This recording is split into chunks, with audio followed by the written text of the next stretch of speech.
तुम्हें किसने बताया कि मेरे घर के अंदर 3 दिन का फाका है? आज आपका बेटा मदरसे से आ रहा था, बेहोश होके गिर गया। हमने जब बेहोशी की वजह पूछी, उसने 3 दिन का फाका बताया।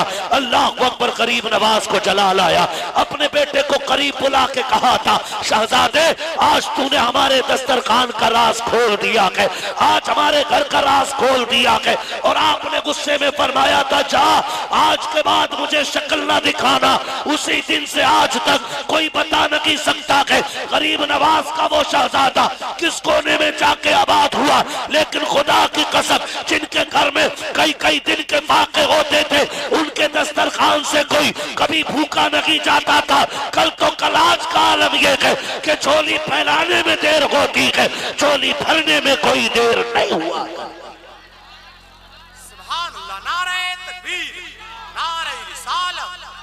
फैज़ाने ख्वाजा गरीब नवाज मसलके आला हज़रत। सुभान अल्लाह, सुभान अल्लाह। मेरे भाई खुदा तौफीक देना, किसी के काम आ जाओ, किसी के काम आ जाओ, ये सबसे बड़ी बात ये भी है, किसी के काम आ जाओ। आपकी जिंदगी अगर सिर्फ अपने लिए है तो क्या मजा तो तब है जब अपने आगे का उठा के किसी के हवाले कर दिया जाए। ख्याल कीजिएगा, करेंगे ना इंशाअल्लाह, किसी के काम आ जाइएगा और फंसे हुओं को मुसीबत से निकालो। आज के दौर में सबसे बड़ा जो चैलेंज है वो है गरीब बच्चियों के घर की आबादी का। तवज्जो है सारे लोगों को? कितने कवारे लोग बैठे हुए इस महफिल में, हाथ उठा के बता देना जिनकी शादी नहीं हुई है, छोटे से बड़े तक हाथ उठाएं, जरा हाथ उठा ले भाई। बच्चे भी उठा लें जिनकी शादी नहीं हुई है, जिनकी हो गई है वो बच्चे ना उठाएं, ठीक है ना? हाथ नीचे करें। बस आपसे एक गुजारिश है, बस बस मैंने देख लिया, अब मैं आपसे बात करूंगा, मुझे अच्छा लगेगा। मेरी आपसे गुजारिश ये है कि आज साहिब मजार के नाम पे ये वादा करो कि मांग के जहेज नहीं लेंगे, मांग के नहीं लेंगे। हाथ उठा के वादा करें इंशाअल्लाह, है ना? जिनकी लग गई लग रहा कि मौलवी मुझे नहीं लेनी, मांग के नहीं लेना है, मांग के नहीं लेना। अपनी खुशी से कोई कायनात उठा के दे दे, अपनी बेटी को दे रहे हैं। बेटियां, सच बताऊं, बेटियां कल भी जिगर का टुकड़ा थी, आज भी जिगर की टुकड़ा है। लेकिन फर्क इतना है ना, इन भीख मांगने वालों ने बेटियां बाप पे बोझ बना दी। ये जो कह रहा है ना 10 लाख रिश्ते में चाहिए और निकाह के टाइम 5 लाख और चाहिए, इन जैसे कुत्तों ने बेटियां बाप पे बोझ बनाई है। मैं तो इनको आदत के एतबार से कुत्ते से बदतर हूं, क्योंकि कुत्ता फेंका हुआ खाता है और ये छीन के खाया करते हैं। इनकी वजह से आज बेटियां मर रही हैं। बेटियां कल भी बाप की हमदर्द थी, आज भी बाप की हमदर्द।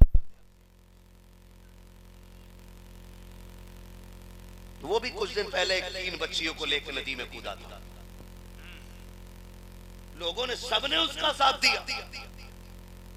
कहा भाई बुरा हुआ कि बताओ भूखा प्यासा मर गया। मैं कहता हूं वो खुद भी जहन्नम में जाएगा और उसकी हिमायत करने वाले भी जहन्नम में जाएंगे।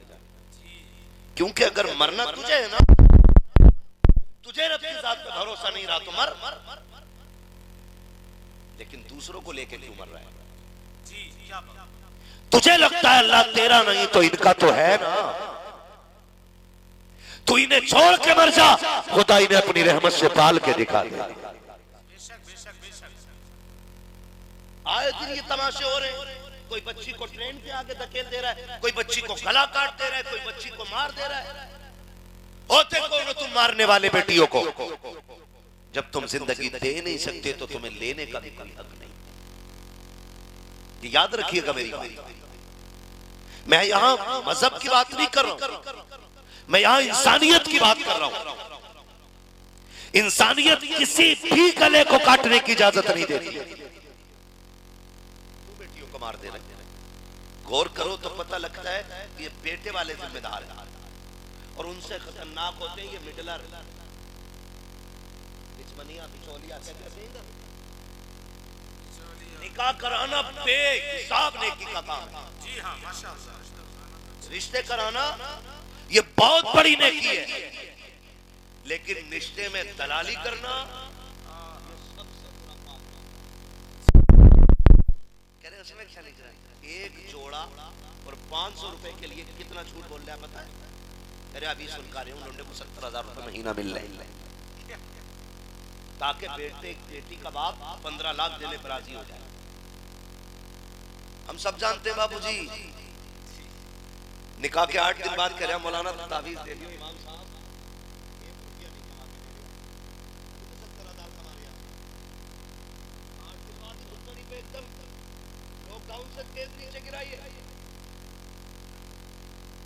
कंडीशन है जब रिश्ते बताए जाते हैं कि 15 लाख मिलेंगे 16 लाख मिलेंगे, ये कहकर के बेटों को फंसाया जाता है, कुछ पैसे बता करके बेटियों को फंसा दिया जाता है। और जब रिश्ते में लेन देन बराबर नहीं होता है तो उन बेटियों को या तो ताने सुनने मिलते हैं या गालियां सुनने मिलती हैं। अब तो यहां तक हो जाती है कि बाज बेटियों को तलाक भी हो जाया करती है।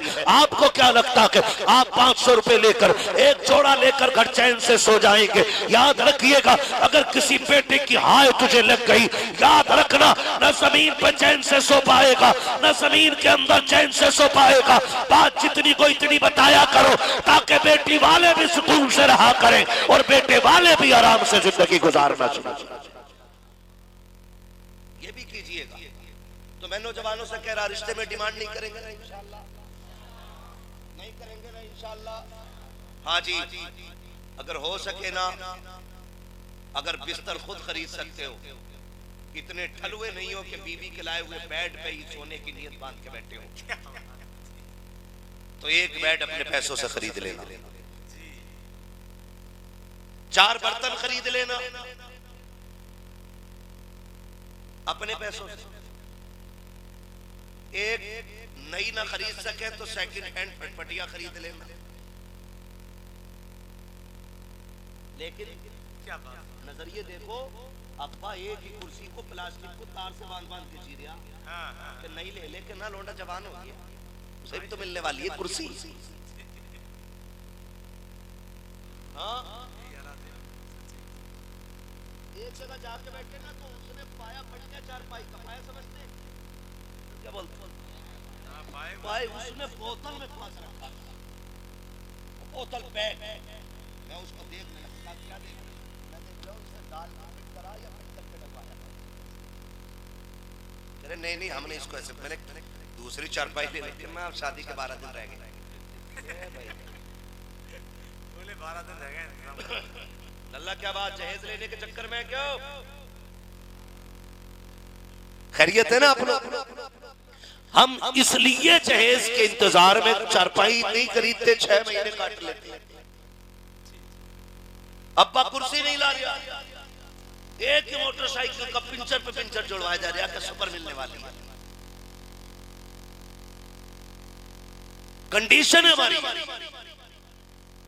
अल्लाह तौफीक दे आपको।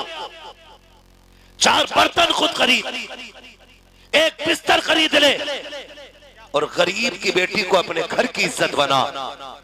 मैं नहीं जानता जिन्हें तूने बारात में नहीं खिलाया, दावत में नहीं खिलाया, जिनको गाड़ी में बैठा के नहीं लेके गया, वो क्या कहेंगे, लेकिन इतना जानता हूं अगर तेरी वजह से किसी गरीब बेटी को इज्जत की सांस आ गई तो तुझे कोई दुआ दे या ना दे, गुंबद खजला से मदीने वाला दुआएं देने लग जाए।